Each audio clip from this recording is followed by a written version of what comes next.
tardes a todos. Bienvenidos a la 24ª edición de la Semana de la Novela Histórica de Cartagena. Iba a decirles que empezamos con una grandísima sonrisa y muy contentos, y es así, pero sin duda alguna tenemos un sabor agridulce porque, como saben, nuestra región está de luto por el trágico acontecimiento de este pasado domingo de madrugada. Y bueno, desde aquí queremos expresar también nuestras condolencias y nuestro más sentido pésame a las familias de los fallecidos. Pero bueno, la vida continúa y aún así tenemos que estar felices porque viene la semana más importante para nosotros de todo el año, la Semana de la Novela Histórica. Empezamos, como digo, con una sonrisa, con mucha ilusión y con la esperanza de que el ingente trabajo que hemos desempeñado durante todo el año para traer las mejores plumas de la literatura histórica dé el fruto esperado y ustedes se sumerjan durante esta semana en la magia que nos van a proporcionar un auténtico elenco de lujo, especialmente elegido para hacer las delicias de todos los amantes del género. Antes de presentarles a nuestros invitados, es de obligado cumplimiento, en primer lugar, nombrar al fantástico equipo que me acompaña y que compone esta asociación, a la Junta Directiva de la Semana de la Novela Histórica. Obdulio López, como presidente al frente, Manuel Cañabate, adjunto a presidencia, Marisa Gálvez, la responsable de comunicación y de redes sociales, Jesús Rivero, que se encarga de la logística y de la fotografía, y una servidora que, ya saben, siempre está aquí al pie del micrófono para todos ustedes. También, como no, darle las gracias a la diseñadora del cartel de este año, a Ivana Castro. También dar las gracias más sinceras y especiales a todos los organismos y empresas, tanto públicas como privadas, que han colaborado y han hecho posible que este certamen se lleve a cabo, patrocinándolo y subvencionándolo, sin los cuales no habría sido posible. En primer lugar, agradecer a Elena Ruiz Valderas, la directora del Museo del Teatro Romano, que por cierto es el más visitado de la región de Murcia, con su enorme amabilidad todos los años al cedernos este espacio privilegiado, este auditorio, insertado aquí dentro del complejo del Teatro Romano, en un escenario inmejorable, con el teatro a nuestras espaldas, el casco histórico, el puerto, la plaza del Ayuntamiento, en fin. Bueno, también tenemos que dar las gracias al Ayuntamiento de Cartagena, a la Cámara de Comercio, a la Concejalía de Cultura, a la Biblioteca Regional, a la Fundación Estrella de Levante, a la empresa Odilo, que este año dará el 4º premio Odilo. El viernes será ese día cuando entreguemos los premios en la clausura, a la empresa Hidrogea, a Repsol, a la Asamblea Regional de Murcia, al Corte Inglés, a la UCAM, a la empresa cartagenera Alicarsa, al grupo de Facebook Novela Histórica, con el cual además estas presentaciones se están retransmitiendo en riguroso directo por su canal de YouTube, a la Caixa y a la Fundación Caja Murcia.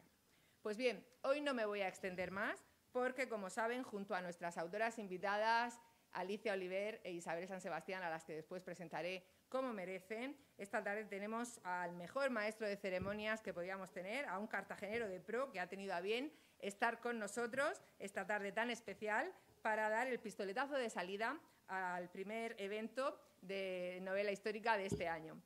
Él es José María Olmo, periodista de sobra conocido por todos nosotros, director de la sección de investigación del Confidencial, invitado habitual en tertulias de televisión y radio, gran analista e investigador y autor junto a David Fernández del libro El Imperio Nunca Contado de Juan Carlos I.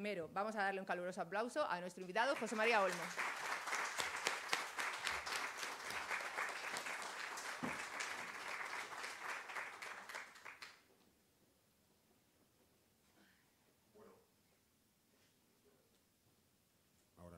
¿Me oyen? ¿Me oyen? Sí. Bueno, yo también voy a ser breve. Muchas gracias, Laura, por la introducción. Yo creo que las protagonistas son Isabel y Alicia. Yo solamente quiero hablar brevemente de la Semana de Novela Histórica. Me parece que cuando me llamó Obdulio y me pidió, por favor, si podía presentar la Semana de Novela Histórica, por supuesto, no lo dudé. Me parece muy difícil en los tiempos que corren ser capaz de montar un certamen como este, porque es verdad que, por desgracia, la cultura suele estar muy maltratada en nuestro país. Y además, hacer algo así requiere muchísimo esfuerzo, muchísimo tiempo y a veces también recursos, ¿no? Y las empresas y las administraciones no siempre encuentran estos recursos para poder financiar actos de este tipo. Me consta que el esfuerzo tanto de Obdulio como de toda la Junta Directiva año tras año es enorme. Ellos además han vivido un proceso complicado este año porque falleció el presidente el pasado julio, Jorge Poyato, y por tanto pues, ha habido un cambio en la dirección de la institución. Pero me gustaría simplemente, para poner en valor la posibilidad de que autores tan importantes como Alicia, como Isabel San Sebastián, como Alicia Oliver, estén en nuestra ciudad, recordar quiénes han sido los ganadores algunos de los ganadores de las más de 20 ediciones. Esta ya es la 24ª edición, ¿no? Que da una idea del peso que tiene este evento en nuestra ciudad. Y también de lo sólido que es, ¿no? Porque a lo mejor es fácil poner en marcha una semana de estas, pero continuarlo durante 24 ediciones seguidas es realmente complicado, ¿no? Y Obdulio y la Junta Directiva lo han conseguido. Por aquí han pasado, solo por citar algunos, César Vidal, Javier Cercas, Juan Eslava Galán, Julia Navarro, Antonio Pérez Henares, María Dueñas, Carmen Posadas, Reyes Monforte, José Calvo Pollato, por supuesto también Isabel San Sebastián, que fue ganadora del premio de la Semana de Novela Histórica de Cartagena del año 2007. Creo que es una enorme oportunidad para todos los que somos de esta ciudad y queremos a esta ciudad tener la oportunidad de intercambiar experiencias o escuchar a los autores que tanto nos gustan, poder hacer las preguntas que a lo mejor siempre nos hemos quedado con ganas de hacerles cuando hemos leído alguna de sus novelas. Y luego también, para los autores también en el fondo creo que es una oportunidad de poder hablar con sus lectores, aprender de lo que les interesa, escuchar de primera mano cuáles han sido las reacciones que han tenido textos que a lo mejor pues, se escribieron hace años, en algunos casos, y sobre los que a lo mejor la única reacción o el único feedback que hemos tenido a lo mejor ha sido pues puntual, no hemos tenido la oportunidad de interactuar con los lectores como sí se puede hacer en un evento de este tipo, ¿no? Que yo creo que ese es el gran valor que tiene. Además es una semana de novela histórica y yo creo que hay pocas ciudades en España que tengan más historia que Cartagena, la verdad. Es una ciudad por la que han pasado entre 1000 años de historia, han pasado prácticamente todas las grandes civilizaciones que hubo en el Mediterráneo, pasaron por aquí, todas dejaron algo y sin duda, teniendo en cuenta que es un género literario que permite recrear cualquier época, Isabel San Sebastián en su última novela lo hace centrándose en el siglo XI y Alicia Oliver lo hace centrándose en el siglo XX, en episodios del siglo XX, ¿no? Pero es que no hay ningún siglo probablemente en el que Cartagena no haya escrito alguna línea, ¿no? Y creo que en ese sentido es el mejor sitio posible para celebrar un certamen de este tipo. Nada, os animo a que disfrutéis de las intervenciones de las autoras, que por supuesto luego hagáis las preguntas que queríais plantear y que aprovechéis esta jornada y por supuesto todas las que quedan, ¿no? Hasta el próximo sábado. La semana empezó en realidad el jueves pasado con Federico Trillo, pero hasta el sábado va a haber eventos todos los días y creo que es una gran oportunidad para imbuirse de alta literatura, ¿no? Así que bienvenidos a todos y aprovéchenlo, es mi consejo.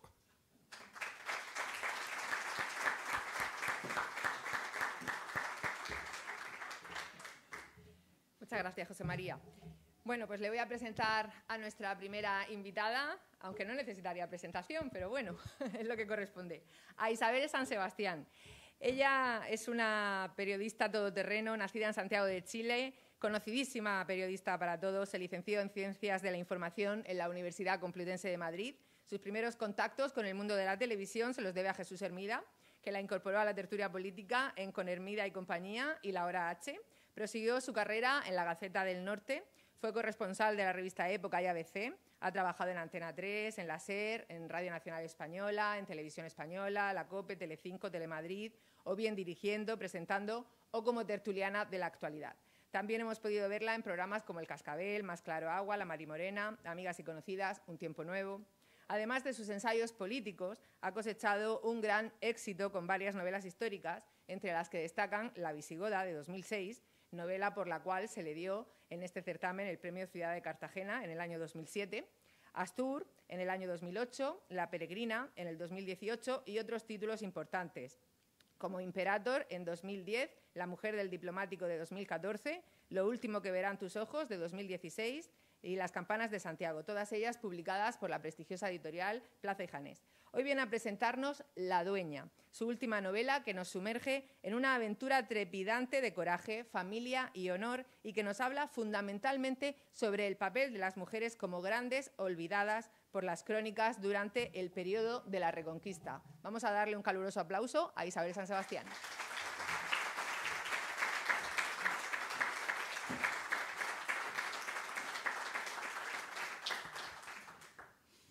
Muchísimas gracias, de verdad. Muchas gracias de corazón a todos, pero en particular a quien haya elegido la foto del cartel, porque es de hace unos 35 años, yo debía tener unos 30, me veo guapísima, no tiene absolutamente nada que ver con la realidad, pero está muy bien verse así tan joven, tan tersa. En fin, en todo caso, habrán visto por mi currículum que tengo muchos años, me ha dado tiempo a trabajar con muchos grandes de la comunicación, muchos de los cuales ya no están aquí con nosotros, y de ellos he aprendido mucho, con ellos he disfrutado mucho, y por eso cuando me he visto en esa foto digo, uy, si aquí acababa de empezar, me parece que fue la primera foto que me sacaron en Antena 3, o sea, en el Pleistoceno anterior más o menos, pero en cualquier caso, muchas gracias. No, ahora ya en serio, muchísimas gracias a todos ustedes por estar aquí, por haber venido a compartir este rato.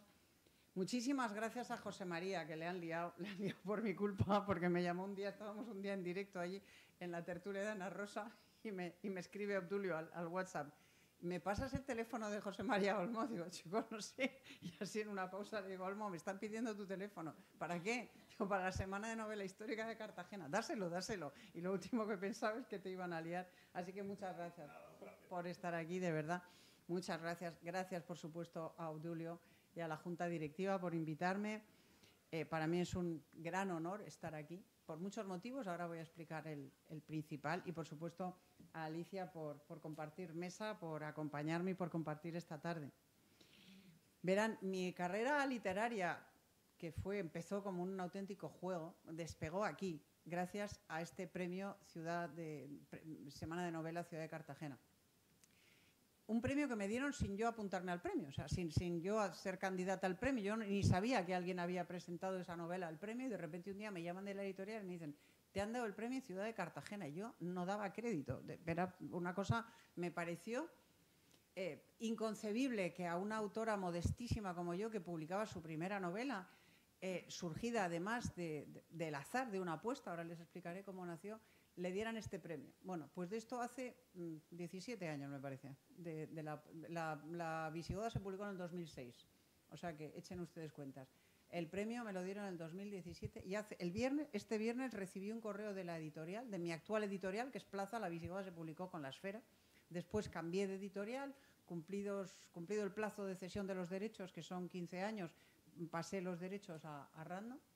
Y el otro día, el viernes, me comunicaron en la editorial que hacían una reimpresión de 2.500 ejemplares, con lo cual Random ya habrá publicado unos 10.000 ejemplares de La Visigoda, que es una novela que tiene 17 años. Esto, cualquiera que sepa un poquito cómo va el mercado de los libros se da cuenta de hasta qué punto es un hecho verdaderamente insólito. Es prácticamente milagroso. Hombre, si no eres Dickens, si no eres Camus, en fin, si no eres Cervantes, pues es prácticamente milagroso que te sigan reeditando una novela. Y esa fue La Visigoda y esa fue el premio Ciudad de Cartagena. Así que yo nunca estaré suficientemente agradecida a este certamen de novela histórica por escoger a esa novela de una autora completamente novel, completamente desconocida, y regalarle ese premio y permitirle seguir hasta hoy disfrutando de lo que más he disfrutado yo profesionalmente en esta vida, que son las novelas. Personalmente son los nietos.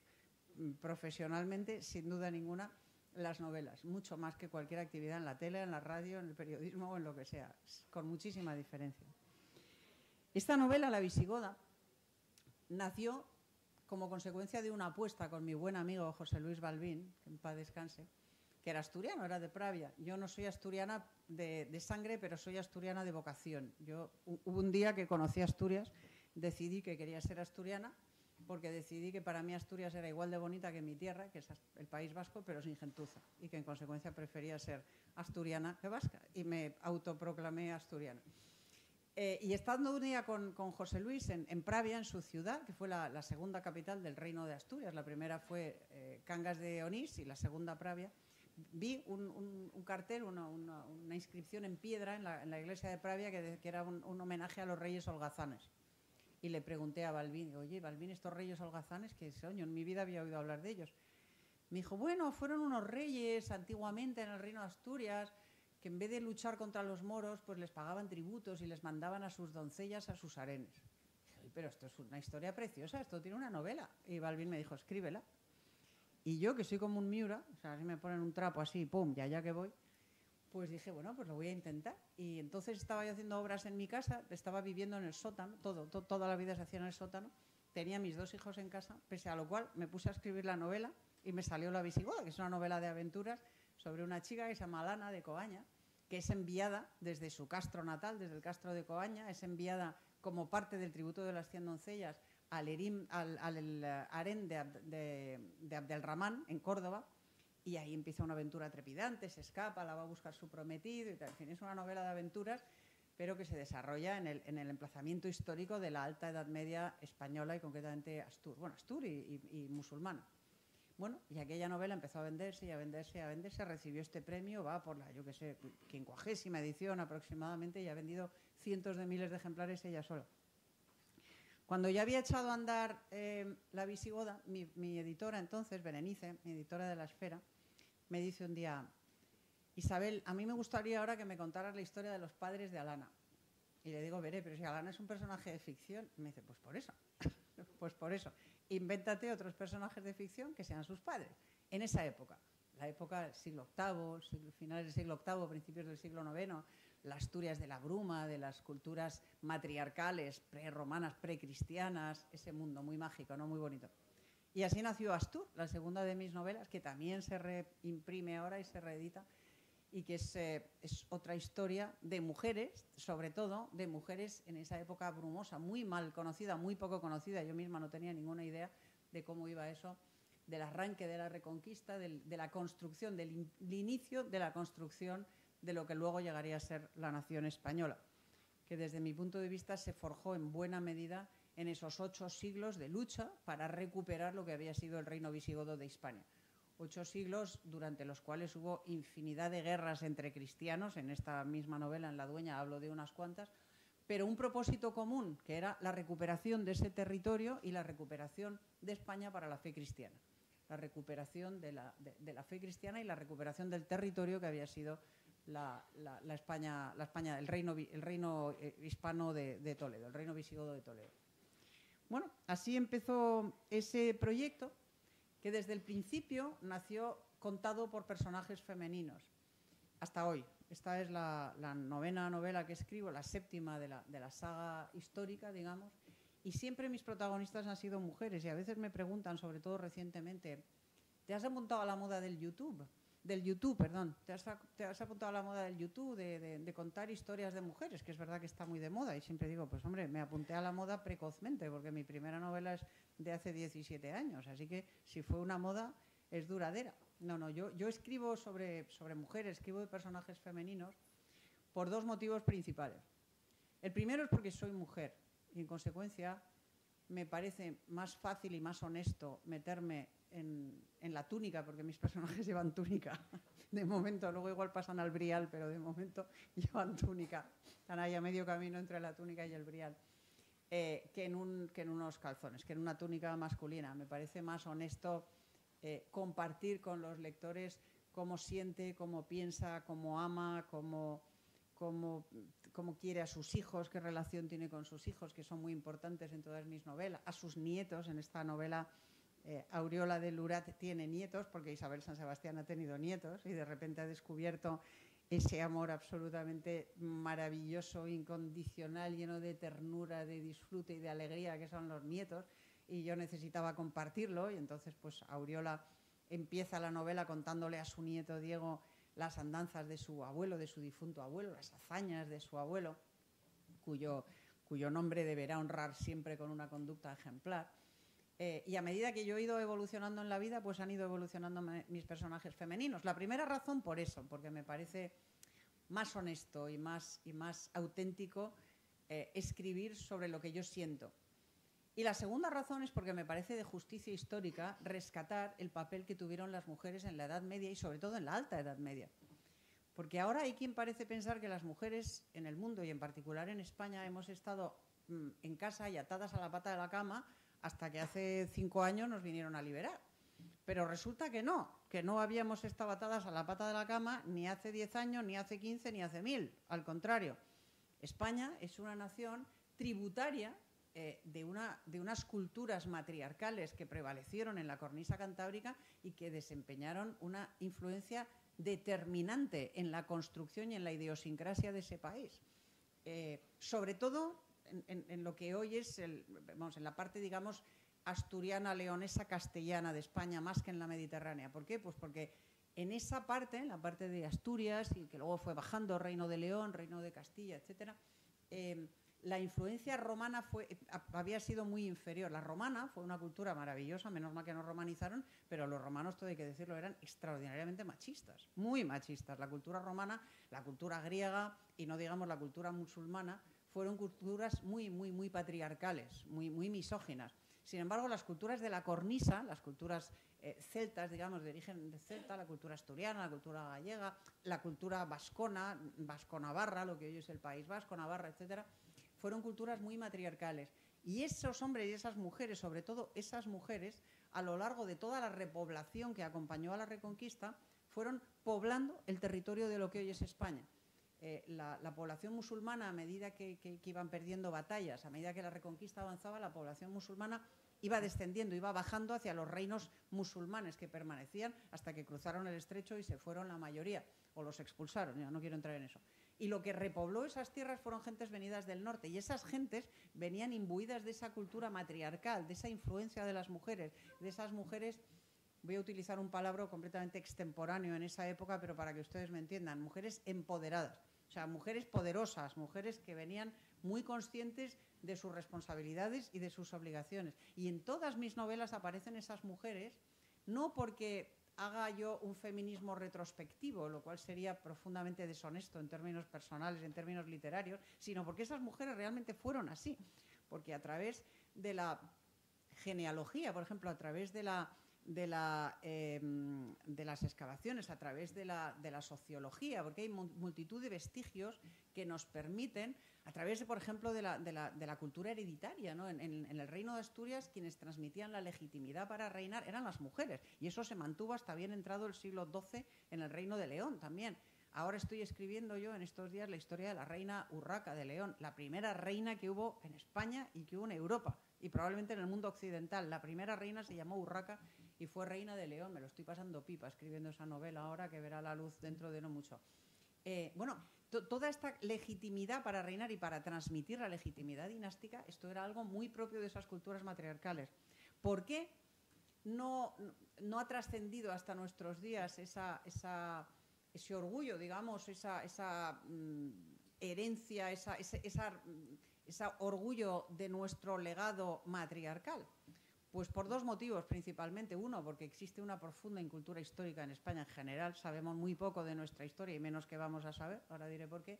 Y en segundo lugar, porque los cronistas medievales que nos tenían que haber contado las historias de esas mujeres fueron profundamente misóginos y machistas y no nos la contaron.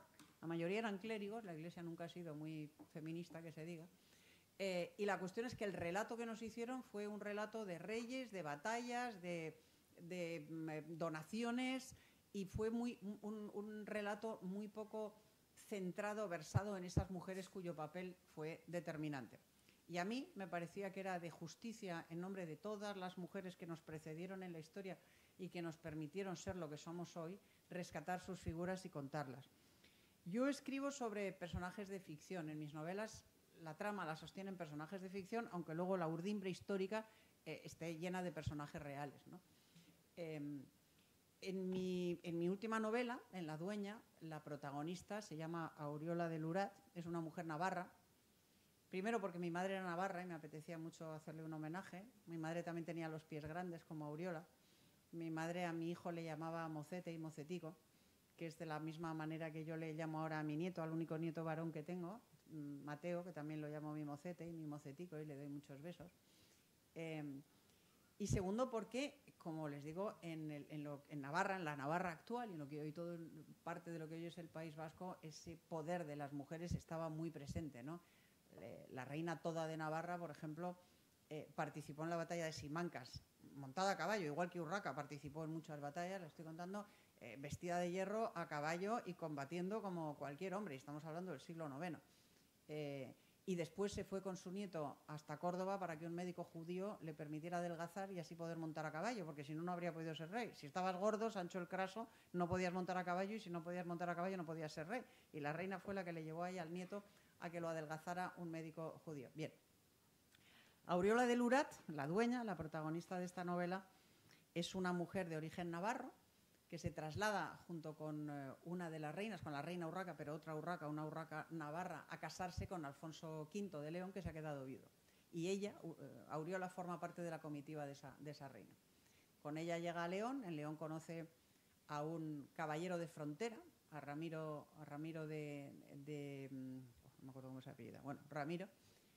Y la cuestión es que se enamoran y se van juntos a una torre, sita en el Valle del Duero, en un paso del río Duero, en el Valle del Duero, es decir, en territorio de frontera. El territorio de frontera es algo poco conocido, muy poco conocido, y sin embargo fundamental, porque España fue durante siglos, buena parte de España fue durante siglos una tierra de frontera. Una tierra de frontera en la guerra incesante, 8 siglos de guerra, con sus treguas, con sus momentos de más y menor belicosidad, pero de frontera entre cristianos y musulmanes. Y esa idiosincrasia de frontera fue determinante también, al igual que la herencia matriarcal ancestral, en la cultura, en la sociología de los hombres y sobre todo de las mujeres. Fijaros si se han hecho películas del oeste americano, sobre todo antes, ahora ya, pero se han hecho infinidad de películas que hablan de esas colonas que se iban ahí en la carreta a repoblar en los grandes valles centrales y tal, y se enfrentaban valientemente a los indios. Bueno, valientemente, lo que yo os diga, iban con rifles Winchester de repetición contra unos pobres indios que llevaban arcos y flechas y a los que encima les daban mantas infectadas de viruela para que se contagiaran. Nuestras mujeres medievales sí que tuvieron que irse a repoblar la frontera en condiciones durísimas, en torres absolutamente aisladas, y a defender ellas solas no solo la tierra y lo que significaba, sino a sus familias en ausencia de sus maridos, porque estamos en una época del siglo XI en el que las guerras contra los moros y las guerras entre cristianos, navarros contra leoneses, lenoveses contra gallegos, gallegos contra castellanos, etcétera, etcétera, están constantemente peleando entre sí y los hombres mueren constantemente en el campo de batalla, y si no han muerto están luchando en el campo de batalla al servicio de esos reyes, y en consecuencia no están atendiendo sus obligaciones en sus casas, en sus familias y con sus hijos. Esto lo hacen las mujeres, unas mujeres de las que, por supuesto, no se nos ha hablado en los libros de historia, no se nos ha hablado en la escuela, y en consecuencia nadie sabe prácticamente nada. Yo creo que era de justicia recuperarlo, pero también creo que era de justicia, o por lo menos es lo que a mí me interesa cuando yo escribo, hacerlo de una manera susceptible de llegar al corazón. A mí, cuando me preguntan qué es para ti lo más importante de una novela, siempre digo, no tengo duda, es entretener. Lo que yo busco cuando leo una novela es que me entretenga, que me atrape, que me enganche. Eso es lo fundamental. Eso es el primer objetivo, entretener, enganchar. El segundo, emocionar. Porque para enganchar también engancha el ensayo. Yo por lo menos me empiezo a leer un libro de don Claudio Sánchez Albornoz y no hay cosa más que te enganche más y que te enseñe más. A mí el ensayo, por ejemplo, el ensayo que escribió Olmo, me enganchó desde la primera página. El ensayo también engancha. Lo que no hace el ensayo es emocionar. Como mucho te cabrea, bastante. Pero emocionar, así, despertarte emociones como la ternura, como el amor, como la alegría, como la sonrisa, eso un ensayo difícil.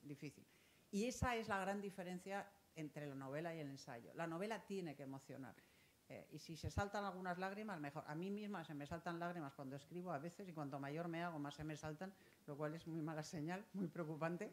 Pero bueno, espero que a los lectores les pase lo mismo.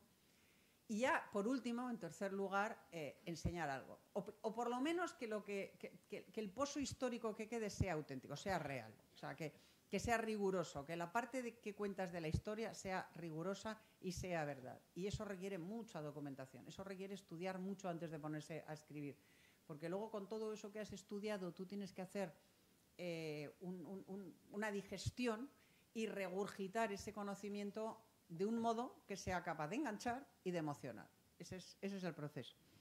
Bueno, No lo debo de hacer muy mal porque, como os digo, esta ya es la séptima novela de la saga histórica y de momento sigo teniendo lectores y lectoras, sobre todo lectoras, debo decir, lo cual agradezco mucho. Tal vez sea porque escribo casi siempre de personajes femeninos o porque las mujeres leemos más que los hombres, bastante más que los hombres en España, lo cual dice mucho a nuestro favor, por cierto. Debo decir, sin demérito para ningún caballero, pero vamos, el hábito de la lectura es un hábito muy saludable que en España y en el mundo en general practican más las mujeres que los hombres.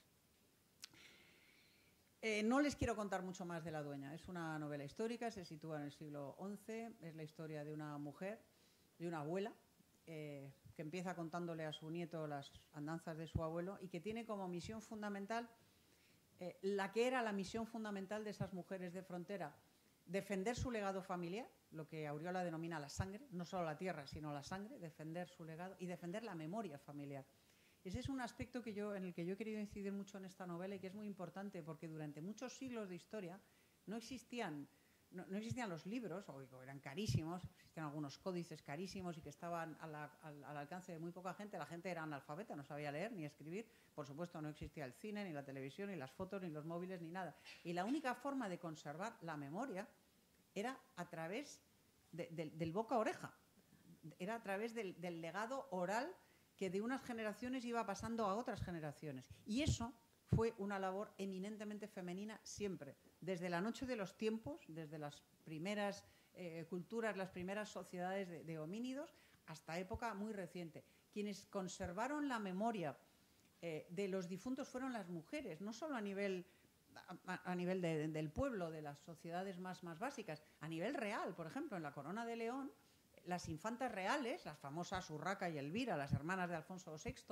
en la época del Cid, les sonará, las infantas reales tenían por misión cuidar, fundar y después cuidar el Panteón de Reyes, es decir, cuidar de la memoria de sus padres y garantizar que sus padres tuvieran las misas necesarias, etcétera, etcétera, para llegar al cielo. Esa era la función leal. Esa memoria, esa conservación de la memoria, esa preservación de la memoria, era una tarea eminentemente femenina en la que se ha incidido muy poco y que, sin embargo, es absolutamente fundamental para el progreso real de una sociedad y para la conservación de la memoria auténtica y real. Y ese es uno de los papeles que desempeña en esta novela Auriola a través de la relación que tiene con su nieto, que, como les decía antes, recoge o se parece mucho a la que mi madre tuvo con mis hijos durante el tiempo que vivió, que fue muy poco, desgraciadamente, y a la que yo ahora intento tener con mis nietos, que es una relación maravillosa.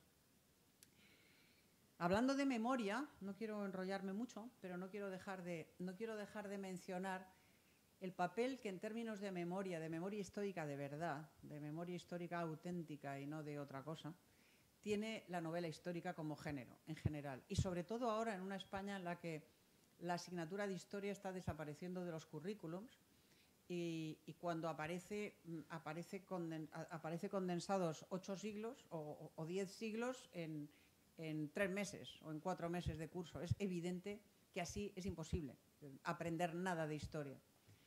Y la historia es absolutamente fundamental, porque la historia son las raíces de una nación. La historia son los pilares de una nación. Cuando una nación olvida su historia, pierde sus pilares o pierde sus raíces en el caso de una planta. Y cuando un edificio pierde sus pilares, se derrumba. Y cuando una planta pierde sus raíces, se seca y se muere. Y eso es lo que se pretende hacer con la nación española. Privarla de sus pilares con el fin de facilitar su hundimiento, su derrumbe. Una nación que olvida su historia, una nación que olvida su pasado, una nación que olvida su legado, es una nación que no puede tener futuro, porque no tiene raíces, no tiene pilares sobre los cuales asentar ese futuro. Y de ahí que yo piense que el borrado deliberado de la historia de España, la sustitución de la historia de España por la historia de unos años, que fueron los años de la guerra y de la preguerra y de la posguerra civil, que fueron una pequeñísima porción ínfima de una historia secular, tiene una finalidad muy concreta, y es deshacer la nación española. Una nación que existe por lo menos desde el año 1492, como mínimo, desde mi punto de vista, desde Covadonga. En Covadonga se empezó a construir. Y siguió creciendo y creciendo y creciendo hasta que hubo quien decidió que ya estaba bien de crecer y que lo que había era que destruir, que dinamitar, y en eso estamos. Y ahí el borrado de la historia, el olvido de nuestra historia, desempeña una función absolutamente esencial, fundamental. En ausencia de historia, en ausencia de asignatura, en ausencia de reportajes en televisión, por ejemplo, que reivindiquen, que recuperen esa historia como hacen otras naciones, como por ejemplo los británicos magistralmente bien, o los franceses, ¿aquí qué queda? La novela histórica. Aquí, afortunadamente, tenemos muchos y muy buenos novelistas y novelistas históricos.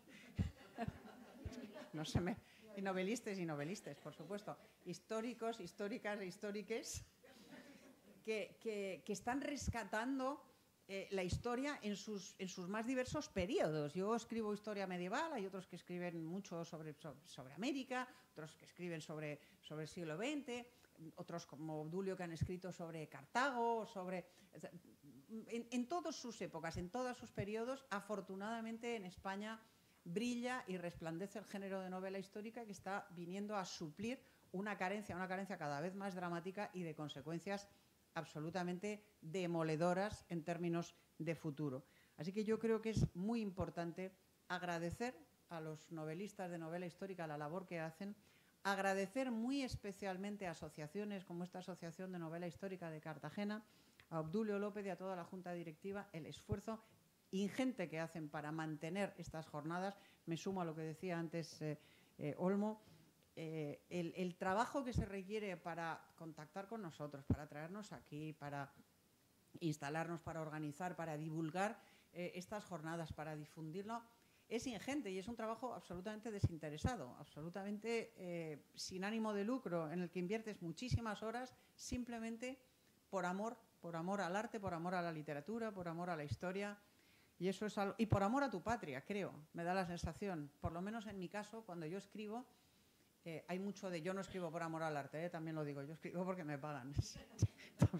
Si no, no sé si tendría la determinación de trabajar tantísimo como hay que trabajar para escribir una novela, porque es un trabajo muy arduo, muy solitario.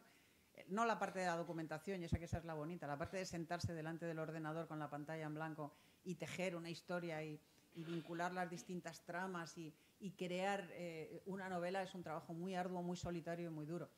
Hacerlo por amor al arte, no lo sé, nunca me he puesto a ello, pero en fin, tendría que saberlo. Ellos no, la Asociación de Novela Histórica de Cartagena, sí que lo hacen de una forma totalmente altruista, por amor al arte y por generosidad. Yo en lo que sí pongo mucho patriotismo es en lo que escribo, lo cual no me impide ser objetiva, sino todo lo contrario. Yo estudio mucho la historia de España e intento recrearla con todo el rigor posible, porque me parece que es una historia que merece ser contada, que tiene sombras, por supuesto, que tiene capítulos muy negros, por supuesto, y yo no se los ahorro en mis novelas. En mis novelas hablo mucho de episodios muy negros de la historia, porque ocurrieron, pero también hubo muchísimos episodios luminosos que merece la pena contar, ¿no? Entonces creo que es fundamental agradecer a la asociación el trabajo que desarrolla organizando estas jornadas, y creo que es fundamental reivindicar entre todos los que estamos aquí, cada cual a nuestro nivel y cada cual en la medida de nuestras posibilidades, la importancia crucial, como les decía, de la historia, de nuestra historia, en nuestro caso la historia de España, como pilar esencial sobre el cual se sustenta la nación española, hoy por hoy terriblemente amenazada. Yo me he propuesto la tarea de novelar toda la Reconquista. Empezó, como les he dicho, con la visigoda, con un juego. Después siguió la historia de los padres de Alana, porque le interesaban mucho a mi editora. Después vinieron las campanas de Santiago. Por otra parte, en paralelo, escribí Imperator, que ahora se ha reeditado con el título de La Cátara, y Un reino lejano, para contar también lo que había sido la Edad Media en la corona de Aragón, en el reino de Aragón, y ahora La dueña. Me he propuesto novelar toda la Reconquista, tanto en la vertiente astur-leonesa castellana como en la vertiente mediterránea, pues porque, como les digo, desde mi punto de vista, la nación española empezó a forjarse ahí, y yo amo a mi nación, amo a mi país, y me parece que es un grandísimo país que yo aprendí a amar desde fuera de España, pues me crié fuera de España, y empecé a amarlo a través de su historia, por ejemplo, a través de su arte, de su música, de sus cuadros, de sus pintores, de sus poetas, de sus escritores. y es un gran país que yo creo que merece la pena amar, de su gastronomía, por supuesto, cómo olvidarme, en fin, de todo lo que significa. Me parece que es un país que merece la pena amar y merece la pena conocer, y para conocer un país hay que conocer su historia. Y desde mi punto de vista, como les digo, empezó a construirse en Covadonga y en esa empresa común consistente en recuperar lo que había sido el reino visigodo de España. Y también porque estoy especialmente agradecida a ese esfuerzo, precisamente porque soy mujer y vivo en el mundo occidental y libre. Si no hubiera sido por 8 siglos de reconquista, si no hubiera sido por todos los hombres y mujeres que lucharon una guerra que en un principio parecía perdida, que derramaron su sangre, que derramaron su esfuerzo, su tiempo, su sacrificio y su dolor por el empeño de volver a situarnos donde estábamos, que era en el mundo occidental, romano, cristiano, pues probablemente hoy nosotras y nosotros viviríamos como en el mejor de los casos como en Marruecos o como en Túnez, y en el peor como en Afganistán. Yo, francamente, prefiero ser europea, prefiero ser occidental que afgán. Y voy a terminar con una frase de un historiador francés, que a pesar de ser francés, probablemente por sus raíces hispanas, amaba a España. Digo a pesar de, porque yo me crié en un liceo francés y vive Dios que los franceses no nos quieren mucho. No. Pero ni los ingleses tampoco. Y son los que nos han escrito nuestra historia, en gran medida. Sobre todo, y los holandeses, ni te cuento. Esos nos odian por culpa del duque de Alba, pero bueno, oye, ahí lo llevamos. Pero en cualquier caso, decía Joseph Pérez, un grandísimo historiador francés de origen español, como su nombre indica, que cuando a él le decían, siendo niño, aquello de Europa termina en los Pirineos, cuando siendo mayor recordaba esa frase de Europa en los Pirineos, sentía la necesidad de decir que Europa no solo no termina en los Pirineos, o sea, que España no solo es África, Europa no solo no termina en los Pirineos, España no solo es África, sino que es el único país de Europa que estuvo 8 siglos luchando para ganarse ese derecho. Pues eso, yo creo que contar esa lucha secular merece la pena, y contarlo a través de los ojos de las muchísimas mujeres que atravesaron esos siglos y dejaron su huella y nos trajeron hasta donde estamos hoy, es una deuda que merecía la pena pagar, y hacerlo además con sentimiento, con amor y con emoción de abuela, eso ya es para nota. Muchas gracias.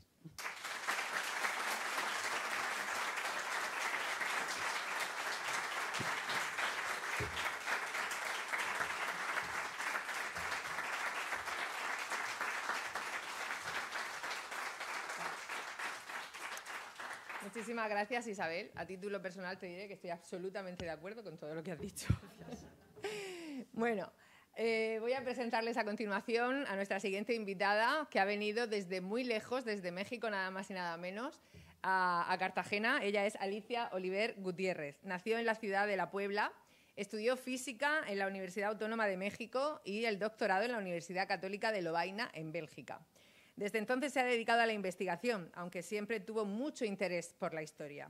La violencia de su país por culpa de la corrupción y el narcotráfico que tanto han marcado a la sociedad mexicana le hizo escribir la novela que viene hoy a presentarnos sobre las actividades de Gilberto Bosques como cónsul general de México en Francia desde 1939 hasta 1942. Y en ella nos muestra que México es mucho más de lo que se cuenta. Con esta novela, Amaban la libertad, publicada por Caligrama, nos cuenta una historia de necesidad, porque es una muestra de solidaridad en el marco de la derrota de la Segunda República y de la Segunda Guerra Mundial por personajes manados de la Revolución Mexicana. En definitiva, es una historia de esperanza, de justicia y de libertad. Vamos a darle un caluroso aplauso a Alicia Oliver.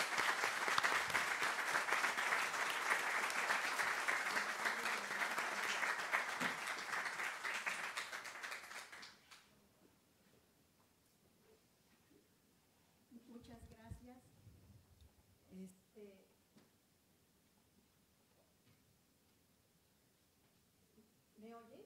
Sí, sí, sí. Muchas gracias. Quiero decir que ahorita con Isabel me sentí identificada en muchas cosas.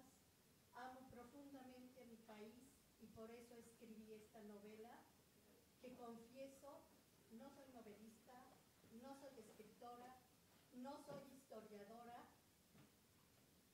Me he dedicado a la investigación en física y fue que cuando conocí a través de mi padre la historia de Gilberto Bosques, me impresioné. Y después estando yo muy enferma, me comencé a dar cuenta que en México, hacia el exterior, sobre todo por Netflix, yo no sabía ni siquiera que existía Netflix, había las series que había sobre México eran de narcotraficantes. Y yo dije, pues es que México no es nada más eso. Sí, tenemos ahorita una guerra de baja intensidad en México por el narcotráfico, por todas las armas que pasan a través de la frontera de Estados Unidos a México, que México ha querido parar y no se ha podido, ¿no? La droga llega a Estados Unidos y por arte de magia, quién sabe cómo, se distribuye en todo Estados Unidos, ¿no? Entonces, ellos no saben, somos nosotros los culpables, no saben de que se distribuye la droga. Entonces, al conocer la historia de Gilberto Bosques, que había un marco histórico tan interesante como el final, como la Guerra Civil Española, la Revolución Mexicana, porque Gilberto Bosques es un producto de la Revolución Mexicana, y la Segunda Guerra Mundial. Sí, y la Segunda Guerra Mundial. Entonces, yo la quise proponer para que se hiciera una serie de televisión, pero nadie, durante más de 2 años, nadie se interesó, hasta que alguien me dijo, bueno, ¿y por qué no escribes tú una novela?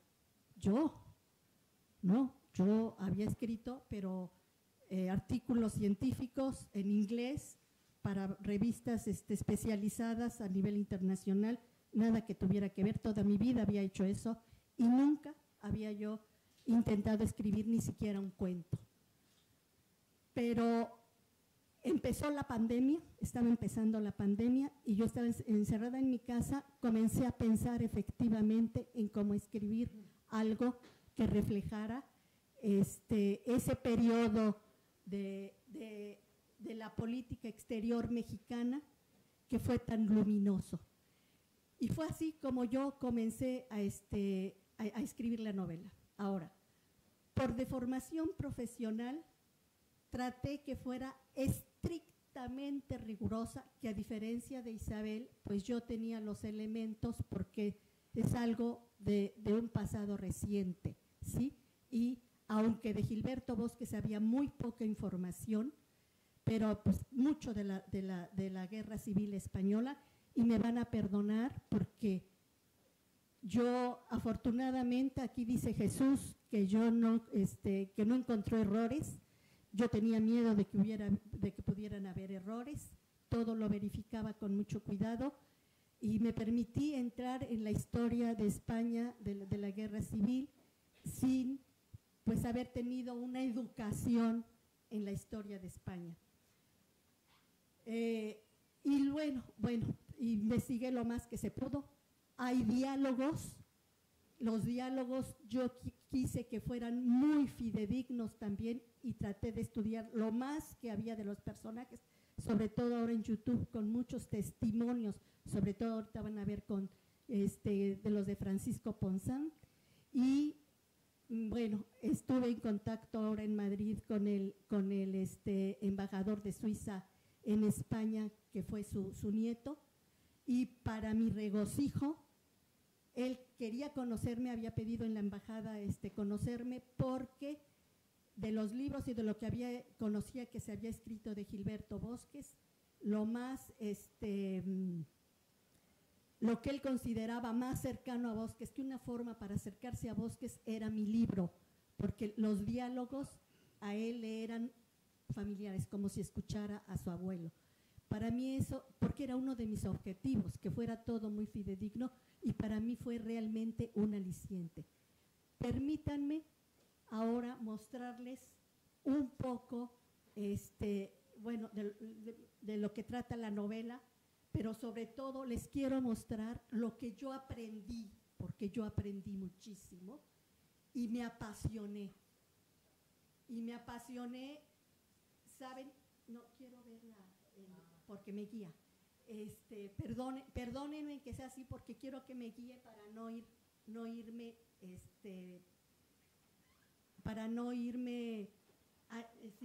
para no perder tiempo. Resulta que, bueno, además yo ya era antibelicista, ¿sí?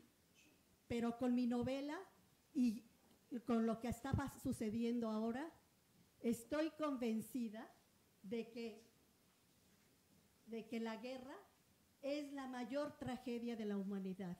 Y se los dice alguien que vive en un país donde hay terremotos, huracanes, ¿sí? Y la guerra es algo espantosísimo. Luego, estudiando para la novela, encontré en los escritos del general Vicente Rojo, encontré varias cosas y estas frases, sobre todo esta en la que él dice: los verdaderos responsables de una guerra no son los que la hacen, sino los que las montan y financian. Sin la obra de estos nunca hay guerras, aunque haya ejércitos. Y de eso yo estoy también convencida, ¿sí? Y creo que es de muchísima actualidad. Ahora, empecemos con Gilberto Bosques. Por ejemplo, él dijo: fue un privilegio encontrarme en esa situación que me permitió actuar en favor de la gran causa del hombre. Era un humanista, no cabe duda. Pasar ahorita. Bueno. Creo que me voy a tardar más. Bueno, se la dediqué a mi presidente, bueno, Gilberto Bosques. Y ahora, mire, para mí fue claro que la guerra fueron dos visiones de un país que se enfrentaron y que desafortunadamente enfrentaron a los españoles. Pero también las potencias con ideologías diferentes que probaron sus armas en España y que después se revertirían contra Europa y contra el mundo en la Segunda Guerra Mundial. ¿Sí? Pero va a aparecer también dentro de esta tragedia gentes que vinieron en las brigadas internacionales con su ideología, pero también con la generosidad de derramar aquí su sangre. Y bueno, los personajes históricos. Primero Gilberto Bosques y luego Francisco Ponzán. Yo conocí a Francisco Ponzán en todo lo que estuve viendo y estudiando, que fue un anarquista con una figura dentro de su ideología, ¿no? Con una figura muy determinada, y que a mí me sirvió para después situar a uno de mis personajes ficticios en su red de escape que había, que él manejó en Francia para pasar a los pilotos aliados a España, porque sabrán que los pilotos es un gran activo en las guerras, los pilotos de aviones de combate. Y era más preciado un piloto, mucho más preciado que un avión. Y efectivamente, actualmente, ustedes sabrán, los ucranianos están desesperados por los pilotos, ¿no? Porque no pueden tener los aviones caza porque tienen que tener los pilotos entrenados, ¿no? Ese es uno de los grandes activos y de los problemas que existen. Quisiera ver cómo paso mejor con las flechas. Bueno, aparecen también, voy a aparecer, se nombran, bueno, a través de sus poemas, dos poetas, uno español y otro mexicano. Antonio Machado, con su poema Caminante no hay camino, sí, porque la protagonista ficticia va a estar en el campo de internamiento y de alguna manera es un recurso que va a utilizar una maestra republicana con la que se encuentra y que la va a tratar de hacer salir de la gran depresión en la que se encontraba. Y otro es Ramón López Velarde, que fueron, y estos dos poetas fueron contemporáneos. Ramón López Velarde, a través de su poema Suave Patria, que fue emanado de la Revolución y que él le cantó a México, ¿sí? Después,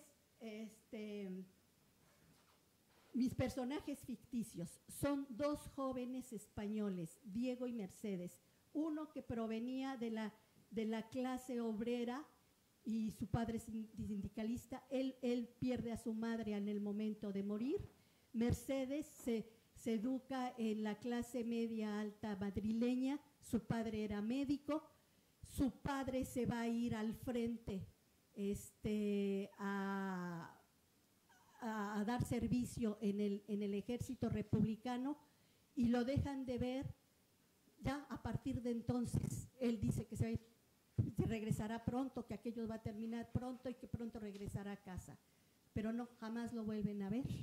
Y él se va, se mantendrá. Llegarán algunas cartas a la madre de Mercedes. Primero les va a pedir que dejen Madrid por los grandes bombardeos, por la situación tan terrible que existía, que se vayan a Valencia, donde todavía había una parte de la familia republicana de Antonio, que era el padre, que la acogen a Mercedes con su madre y su hermana, y ya después se van a ir a Barcelona. El padre también les pide que se vayan a Barcelona ya con la guerra más desarrollada. Definitivamente empieza la gran destrucción de la guerra. ¿Sí?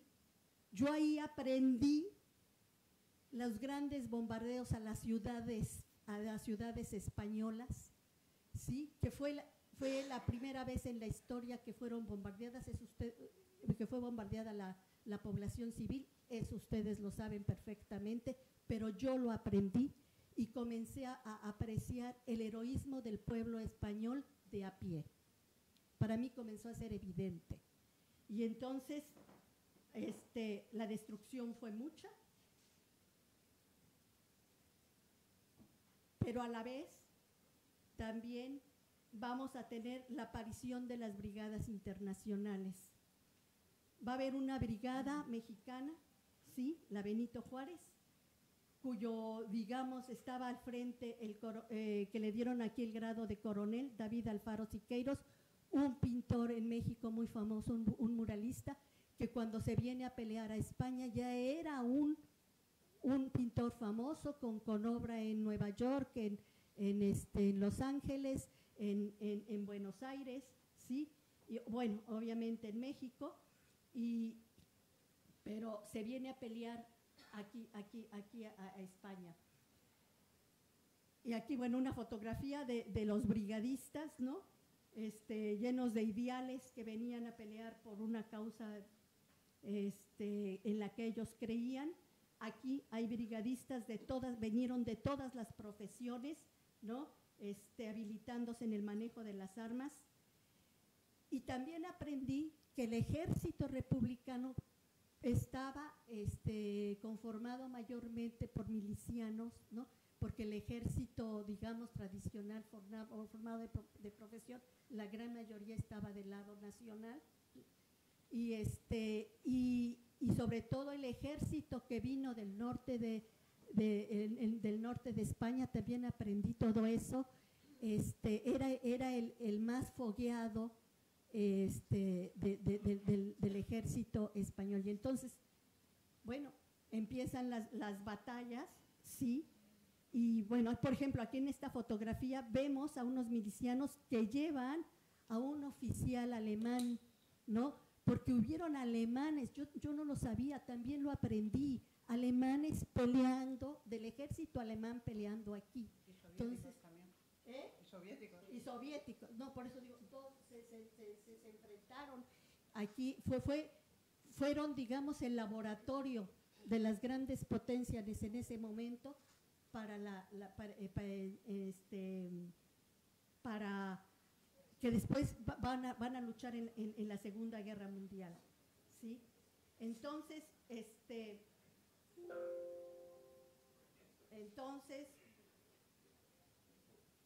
flechita, bueno, ay, sí,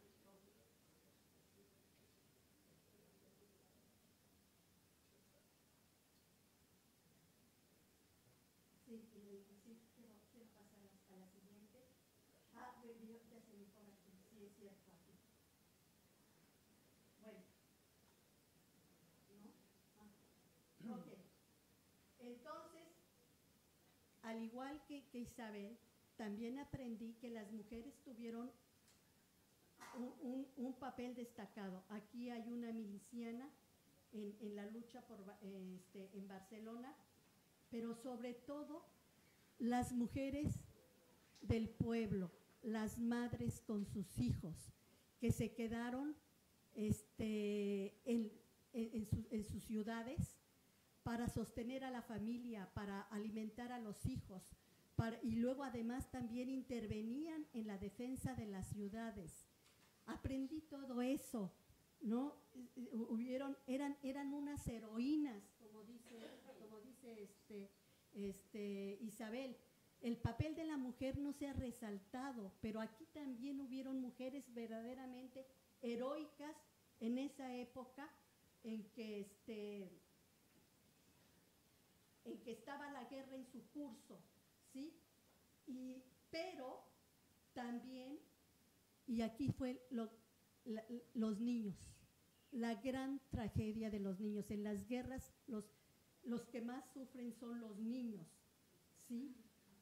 Y México le ofrece entonces al gobierno republicano acoger a niños en México, y la idea era regresarlos al terminar la guerra a España.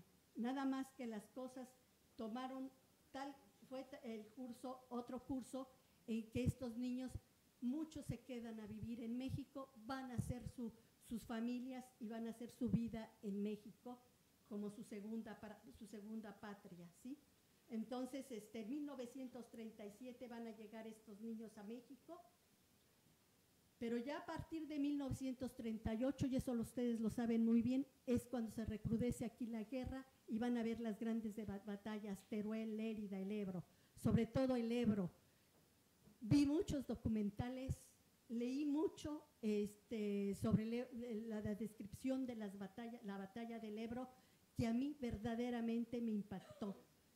Se cruzó, para la batalla del Ebro, se cruza el río la madrugada del 25 de julio y comienza la batalla hasta el 16 de noviembre, ¿no? Y fue, ustedes saben, la más cruenta de la guerra. Entonces fueron 114 días de una lucha sin tregua. Todas las artillerías disparaban sin parar, la aviación bombardeaba sin cesar, el ruido era ensordecedor, no había tiempo de enterrar a los muertos, se les prendía fuego en las trincheras, era verano y las ametralladoras se ponían al rojo vivo. Para enfriarlas, los soldados orinaban sobre ellas. ¿Sí? Y la primera transfusión de sangre exitosa se hizo precisamente en la batalla del Ebro. Bueno, aquí están los niños, se me saltó esta diapositiva, los niños. Entonces, las brigadas internacionales estuvieron luchando en la batalla del Ebro y se calcula que murieron más de 25,000 brigadistas en la guerra, y tuvieron el 22 de septiembre que retirarse por una decisión política. ¿Sí? Negrín promete en la Sociedad de las Naciones que los extranjeros se van a ir. ¿Sí?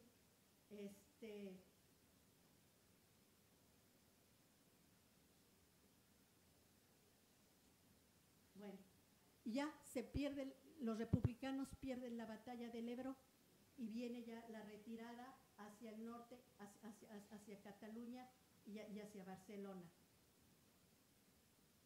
Diego, mi personaje ficticio, él combatirá hasta el final por la defensa de Barcelona. Y Mercedes, que va a perder, ya no va a conocer nada de su padre, va a perder a su hermana y a su madre en un bombardeo en Barcelona, y se queda en la orfandad. Ella comienza a buscarlas desesperadamente porque nunca las vio morir, pero no las encuentra, y Diego, que ya va a ir en la huida hacia los Pirineos, va a ver a una muchachita con un abrigo rojo entre los escombros de Barcelona, la ve sola, se acerca a ella, se baja del camión donde va con los soldados que le quedan y le dice, ¿estás sola? Le dice sí, tu familia, no sé, no la encuentro, la perdí. Ven, no te puedo dejar, le dice Diego, la sube el camión y ella va muy calladita junto a él en el camión, ¿no? Lo siguen bombardeando todavía a la salida, en el retiro, y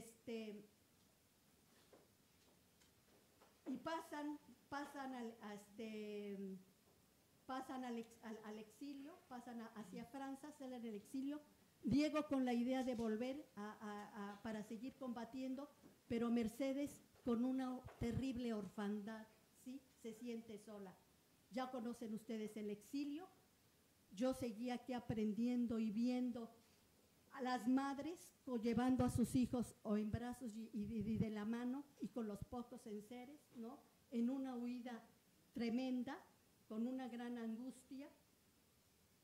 Y como todo quería que fuera muy fidedigno, miren, aquí hay una anécdota en que yo la platico, pero que fue verídica, de que Mercedes va en el camión buscando a la hora de la huida rostros, a ver si encuentra a su hermana y a sus padres.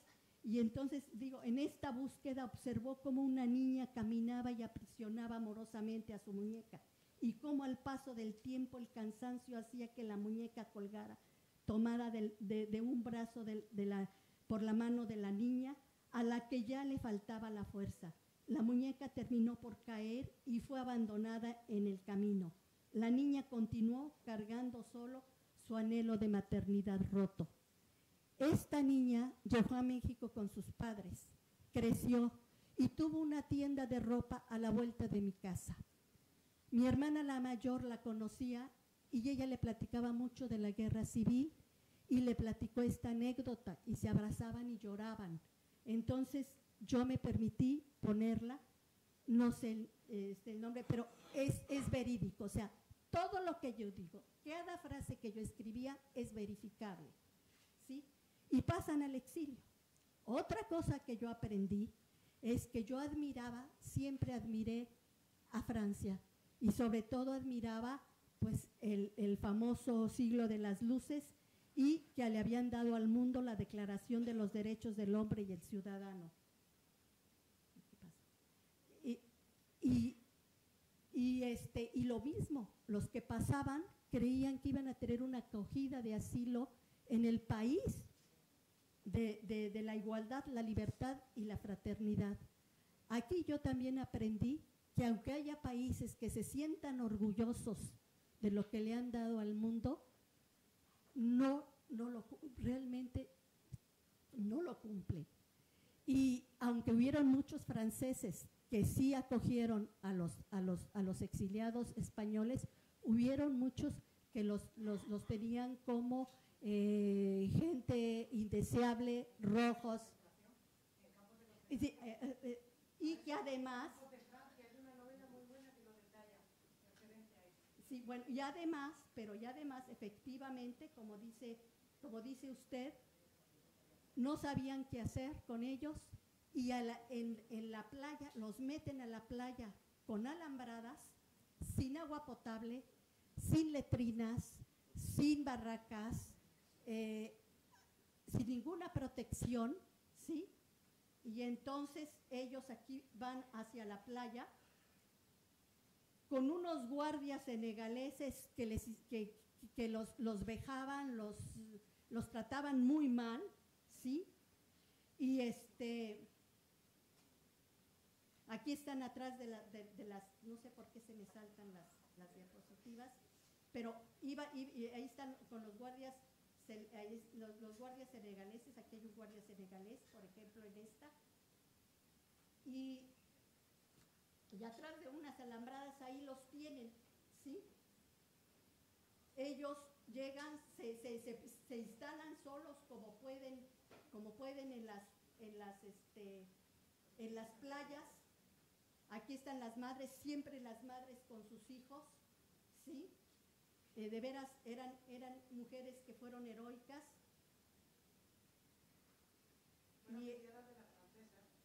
¿Perdón? Para trabajar la tierra de la francesa y para trabajar la tierra de los franceses. Fueron criados, trabajaban, eran esclavos. Los republicanos que huyeron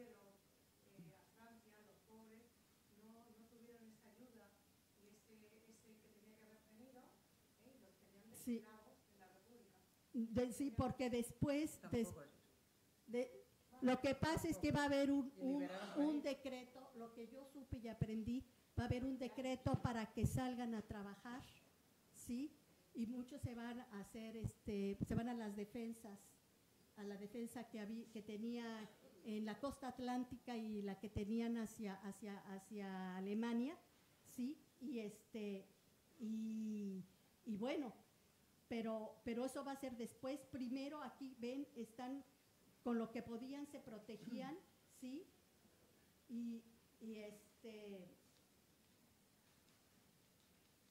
Se protegían, ¿no? Hay muchos de estas fotografías, y tenían que hacer hoyos en la arena para poder dormir, ¿sí? Y luego, bueno, Diego y Mercedes van a estar internados en ese campo yo les llamo de internamiento, porque los campos de concentración nazis eran campos de exterminio. Esto se suponía que no. El problema es que estaban en condiciones sanitarias tan pobres que las epidemias de disentería y el tifus diezmaban a la población, además de que la condición de nutrición era pésima y tenían muy bajas las defensas, ¿sí? Diego se siente responsable de Mercedes y siempre la va a buscar a través de la alambrada, porque al llegar ellos al campo van a ser separados hombres y mujeres, bueno, de un lado mujeres y niños y hombres y mujeres, y Diego y Mercedes se van a separar. Pero Diego siempre a través de la alambrada la va a estar buscando con su abriguito rojo, hasta que un día la deja de ver y coincide con que la marea sube al campo de las mujeres, porque yo estaba con el problema de cómo iba a ser que se entendieran Diego y Mercedes.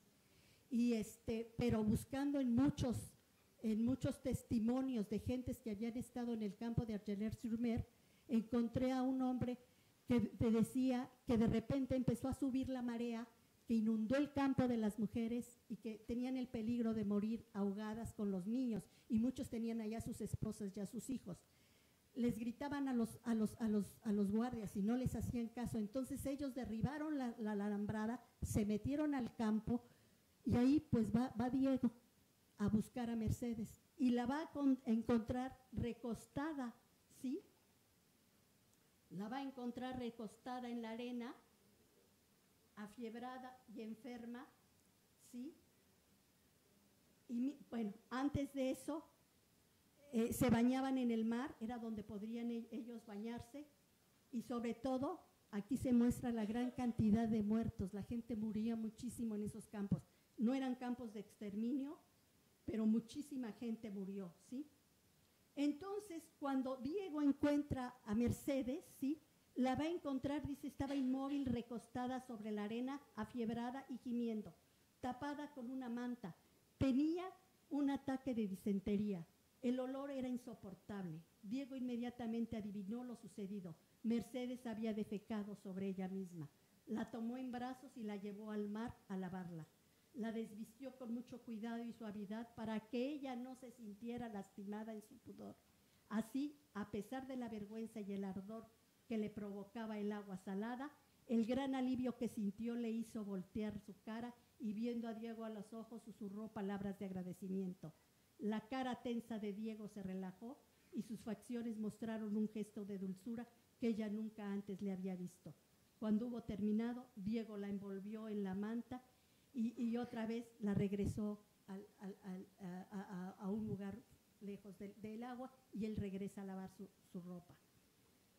Y así eran las alambradas. Aquí hay un padre que está viendo a su familia del otro lado de la alambrada, ¿sí? Estaban separados. Y entonces Diego le dice a Mercedes que la quiere ver, quiere saber de ella, y encuentra que solamente al amanecer, cuando tienen algún tiempo de que no los vean los guardias senegaleses, ellos se van a ver al amanecer.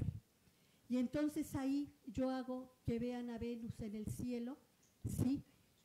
Y le pedí a un amigo mío astrofísico que me dijera si se veía Venus desde Argelers-sur-Mer en esa época y cómo estaba el cielo.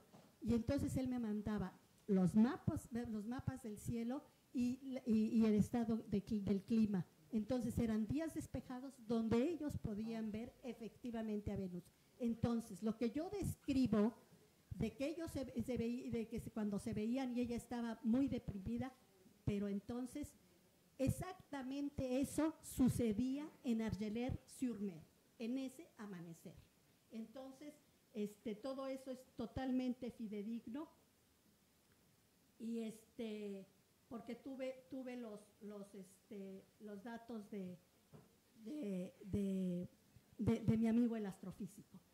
Luego ya viene México Solidario. Aquí en esta parte describo prácticamente la Revolución Mexicana y comienzo a hablar ya de la biografía de Gilberto Bosques, porque Gilberto Bosques va a crecer en esa revolución, se va a crear, va a ser producto de esa revolución y la va a vivir intensamente.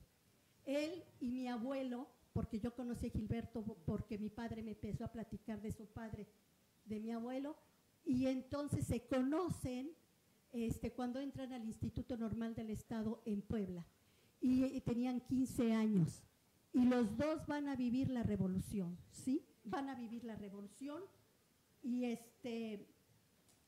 van a leer a los hermanos Flores Magón, unos muchachitos de 16 años, y iban con los obreros a hablar para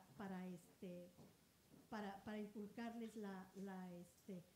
aquí ya está Gilberto Bosques de adulto, este es mi abuelo, ¿sí? Y entonces van a ser maderistas, los van a correr del instituto y van a ser prófugos, van a ser prófugos. Viene después la guerra civil. Bueno, ya, lo único que les quiero decir es aquí que la Revolución Mexicana fue la primera revolución social del siglo XX y la Constitución de 1917 fue la primera constitución con reivindicaciones sociales en el mundo. Y Gilberto Bosques va a ser digamos, producto de esa revolución. Bien, Gilberto Bosques va a venir en el 39 como cónsul ¿cómo se llama? Va a venir a Francia. Inmediatamente se dice que la gente se puede refugiar en México y la cantidad de gente que solicita las visas va a ser impresionante. Se calcula que se dieron más de 40,000 visas para irse a México, porque al venir la Segunda Guerra Mundial ya no nada más eran los españoles, eran de todas las nacionalidades y no se le negó a nadie una visa para irse, para salir a México o para salir al extranjero. No se les negó, porque la embajada norteamericana y la británica negaron muchísimas visas. México no fue el país que acogió a todo mundo. Y México, viene la guerra, salen las primeras embarcaciones con más de 1,000 gentes hacia México, pero al caer la guerra ya no pueden salir, se comienzan a acumular en Marsella los refugiados y México tiene que rentar dos castillos abandonados, pero los acondicionan para tener allá los refugiados. Y la diferencia, les quería yo mostrar con fotografías, es difícil, la diferencia entre los campos de internamiento de Argelers-sur-Mer y cómo eran tratados en los castillos es totalmente diferente. El castillo de la Reinar tenía 40 hectáreas de bosques y de campo, y ahí se sembraron hortalizas, verduras, se tenían vacas, se tenían cerdos, y entonces la gente comía bien, los niños tomaban leche, hasta que la Gestapo, porque estaba a la casa de los refugiados, la Gestapo, la policía de Vichy, y estaban perseguidos y también comenzó a tener muchas presiones Gilberto Bosques. Se cierra, le piden ya la reinar a Gilberto Bosques, se tiene que cerrar la reinar, y Montgrand, que era donde se tenían a los niños y a las mujeres, todavía sigue un tiempo más, pero ahí a los niños les quería mostrar ya después cómo se ven las fotografías, cómo los niños hacen sus presentaciones, cómo los niños hacen sus ejercicios, reciben sus clases, ¿sí? Y es algo totalmente diferente cuando los niños en el campo de Argelers-sur-Mer se arrastraban delirando sobre la arena porque tenían por el tifus. Aquí es otra cosa diferente, cómo tenían médicos, los médicos que había y cómo se les daba atención médica, hasta que ya por fin México se complica mucho, va a tener que entrar a la guerra, pero se va a poner en estado de guerra, nunca va a declarar la guerra, sí, porque había sido agredido, porque le hunden barcos petroleros, porque el petróleo fue algo muy importante en la guerra, y se tienen muchos problemas. Gilberto Bosques ya no puede expatriar a más gente, y en un barco se van a venir ya de los últimos. Diego y Mercedes se exilian a México, logran llegar al consulado mexicano, se exilian, y también van a llegar un día luminoso con Venus, ¿sí? Y las condiciones tal cuales fueron sobre Venus. Francia va a entregar a Gilberto Bosques y a su familia a los alemanes, que los van a tener un año retenidos en Alemania, hasta que México los puede canjear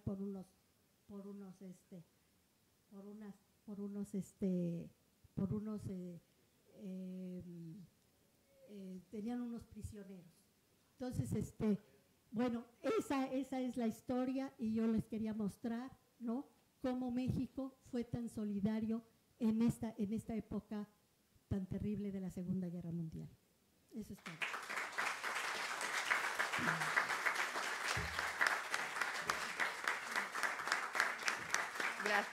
Gracias Alicia. Perdona la interrupción, pero hay un tiempo estipulado y no podemos. Sí, es que se me complicó ya. Bueno, ahora es el momento en el que ustedes, si quieren dirigirse a cualquiera de nuestras invitadas para hacerle alguna pregunta, alguna sugerencia, algo, es el momento. ¿Sí? Yo quería preguntarle a Isabel, dado que las novelas de la Reconquista son facilísimas para documentarse, ¿cómo ha podido conseguir la documentación, sobre todo referente a mujeres? Y luego la pregunta es si en una novela histórica es de la opinión, porque hay gente que dice que no, y yo soy contraria a esa, de que lleven reseña de la verdadera historia en la que se está basando la novela. No sé, eso ya son opiniones. Bueno, voy a empezar por la segunda. Es que mis novelas se basan en la verdadera historia. O sea, en mis novelas se habla de historia. Hay una trama de ficción, pero luego hay una trama histórica. En esta, en La Dueña, pues se habla de la reina Sancha de León, y se habla de Fernando I, y se habla de Alfonso VI, y se habla de... En fin, la historia está ahí. Entonces, una reseña de la historia, la novela es una reseña histórica. Lo que pasa es que sobre esa urdimbre, digamos, histórica, yo tejo mi trama de ficción, ¿no?, de los amores, pero vamos, se habla de historia. ¿Cómo me he podido documentar? Pues es una magnífica pregunta. Bueno, en las crónicas de la época se habla de esas personas. En esta novela que estoy escribiendo ahora, en la de Urraca, es más fácil, porque está la crónica, el anónimo de Sagún, está las crónicas de Compostela, de Gelmírez, etcétera. Entonces, la historia compostelana, bueno, hay más formas, la crónica de Toledo, hay más fuentes, ¿no?, en las que hablan de ella fatal. En las otras es más difícil. Entonces, al hablar sobre mujeres astures, por ejemplo, mujeres ancestrales en la Visigoda, la antropología ayuda mucho a la antropología, las breves referencias que hay en las crónicas, la arqueología, por ejemplo, para la genealogía, para los derechos sucesorios, etcétera, ayuda mucho las tumbas en las que se establece el nombre y el apellido. En Asturias, por ejemplo, el apellido es el de la madre en aquella época, ¿no? Así como, por ejemplo, en la España musulmana la madre era irrelevante, los emires podían engendrar a sus hijos con cualquiera de sus esclavas o de sus cautivas cristianas, porque quien fuera la madre era irrelevante, no transmitía ningún tipo de genética, ni de derecho, ni de nada. En la España cristiana, en la España del norte de España, la España cristiana de Asturias y luego de León, la herencia genética femenina era determinante. A través de esas cosas te documentas, ¿no? También a través de las tradiciones que han pervivido. Por ejemplo, la tradición del tributo de las 100 doncellas se sigue celebrando. Hay algunos historiadores que niegan que eso se hiciera jamás. También niegan que Santiago Apóstol estuviera nunca en la península y que el que está enterrado allí sea él, y muchísimas cosas. O sea, también niegan que hubiera una batalla en Covadonga. También ahora la historiografía moderna niega que existiera la batalla de Covadonga, que evidentemente no fue una batalla con 100.000 soldados, sino una escaramuza, pero existió innegablemente y lo reconocen incluso las fuentes musulmanas. Entonces, la historiografía actual niega muchos hechos por razones muy ideológicas, por cierto, por una cuestión muy sectaria, muy ideológica, y además una razón ideológica absurda, porque no hay cosa más absurda que el presentismo, que utilizar criterios contemporáneos para evaluar o para juzgar hechos pasados, sobre todo tan pasados, tan remotos, ¿no? Es grotesco, es absurdo. Pero bueno, cuando tú estudias la tradición, las antiguas tradiciones, estudias la genealogía, la antropología, la arqueología, pues te haces una idea. A ver, yo no digo como Alicia, o sea, yo no pretendo que la historia de Alana, que transcurre en el siglo IX asturiano, o la de su madre, que transcurre antes, a mediados del siglo VIII, y recrea la vida de una sacerdotisa, de una jefa de clan, de un culto pagano que intenta sobrevivir con su culto pagano a la cristianización que avanza progresivamente, sea rigurosa. O sea, yo no he visto documentales, no hay documentales sobre esa época, ¿no? De modo que hay que echarle un poco de imaginación, pero es una imaginación que se basa en hechos y que es absolutamente verosímil con arreglo a todo lo que conocemos de esa época, ¿no? Bueno, no es fácil. A medida que avanzo yo en los siglos me resulta más fácil documentarme. También ha habido historiadores y antropólogos, etcétera, que han hecho una labor de estudio previa a la mía. Yo ya leo sus trabajos, ¿no? Hay una obra, pues que ahora mismo no me acuerdo de las autoras, pero hay una época que se llama Historia de la Mujer en España y Iberoamérica, que es un trabajo colectivo coordinado por varias profesoras universitarias de 2 tomos absolutamente maravillosos. Me acuerdo del título, pero no de los autores, que yo me he utilizado ese libro en todas mis novelas, porque es absolutamente maravillosa la investigación que hacen, por ejemplo, buscando en testamentos, en donaciones a monasterios o en donaciones entre personas. Ahí te explica, por ejemplo, cómo la mujer en la España cristiana, en el siglo IX, en el siglo X, la mujer era dueña de sus bienes y los podía donar, los podía vender o los podía traspasar en determinadas condiciones. En la España musulmana eso era impensable, por ejemplo, ¿no? Etcétera, etcétera.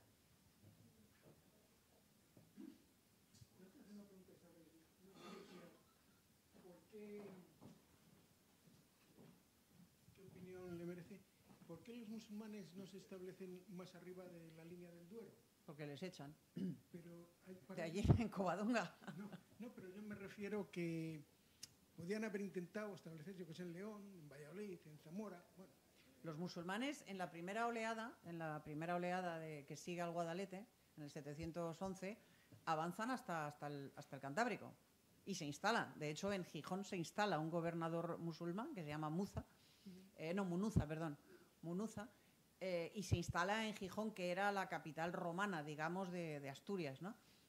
También existe León, era la León actual, que conserva su muralla romana aparte, y la Lugo, que conserva intacta. Lugo es la única ciudad del mundo que conserva intacta su muralla romana. Lugo son emplazamientos de 2 legiones que se instalan allí para someter a los levantiscos astures y cántabros. Pero los musulmanes sí que se instalan sobre todo determinadas guarniciones, e instalan sobre todo a los bereberes que son la tropa de asalto, digamos, de los árabes. Los árabes encuadran a esos bereberes, los bereberes son la tropa de asalto. Como a los árabes les interesa más la España más romanizada, más rica, más cálida, donde hay olivos y donde hay cereales y donde hay solete y el mar está calentito, pues digamos los cuadros militares más, las familias yemeníes o sirias, o las más importantes, se instalan en esa España, la del sur. El norte llueve, hace frío, como decía un amigo mío, ellos no llevaban calzoncillos y no les gusta el clima, entonces esa tierra se la dejan a las tropas, a los más, que se rebelan en varias ocasiones,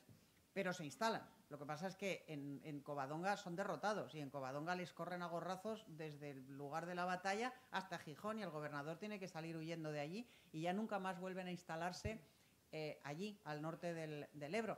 Pero lanzan razzias constantes en las cuales hacen millones a lo largo de los siglos de cautivos, hombres, mujeres y niños que son vendidos como esclavos. O sea que se instalan, lo que pasa es que los echan de allí. Les echan de allí. Los echan de allí. Es que Sí, sí. tenían la duda si el frío había contribuido. Hombre, evidentemente no era su lugar favorito para instalarse. Les gustaba más pues Córdoba o Salamanca o los sitios más calentitos. Pero se instalan, lo que pasa es que los echan de allí. Los españoles o los cristianos más meridionales no tienen las mismas redaños. O no tienen una orografía tan favorable. Es que no sé si conocéis Covadonga. Sí, sí. Pero vamos, las posibilidades de que un ejército, por fuerte que fuera, venciera allí a unos cuantos cafres, astures, emboscados allí en las laderas con un montón de peñascos, era Complicado, muy complicado. complicado. Bueno, ahora le quería preguntar a Alicia, en su opinión, ¿qué aportan los intelectuales españoles del exilio español a la cultura mexicana? Ah, bueno, mucho. Mucho porque se integraron muy bien, tuvieron inmediatamente acogida en la Universidad Nacional, en el Instituto Politécnico, pues en las grandes instituciones, porque llegaron muchos intelectuales. España se vació prácticamente de intelectuales que llegaron a México. Y entonces tuvimos en todas las ramas, tuvimos tuvimos químicos, físicos, médicos, agrónomos, mucha gente que llegó, y a la vez ellos se nutrieron como Candela, como Félix Candela, el arquitecto, ¿no? Que también se nutrió de nuestra arquitectura y dio obras maravillosas, ¿no? Entonces fue una simbiosis realmente.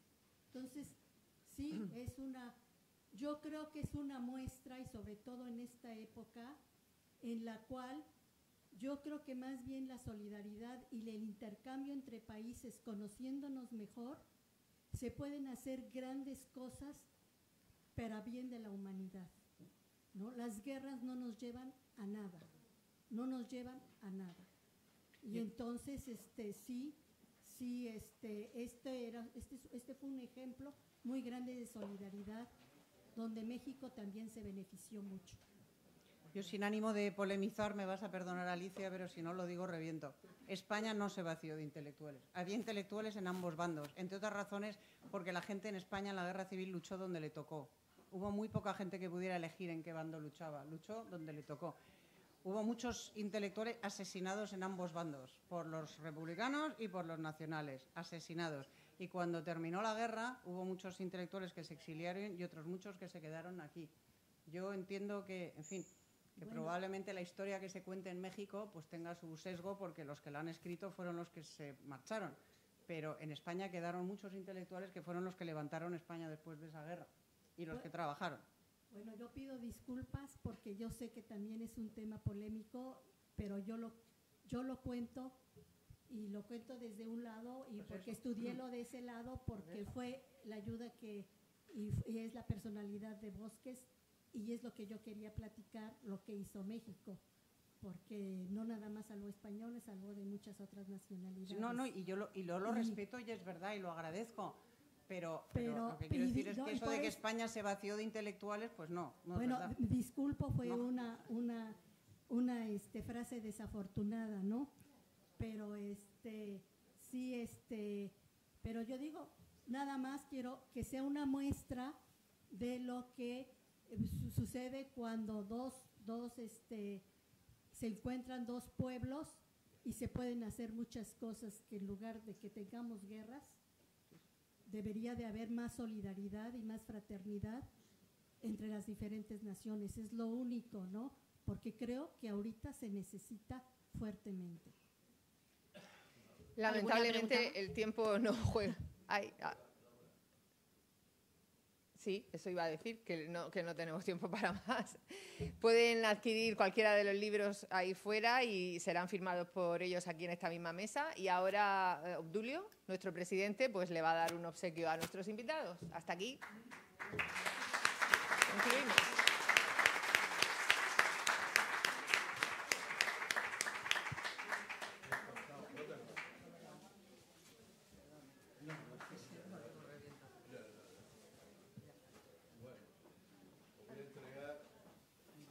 Unos recuerdos de nuestro paso por la Semana de Novelas.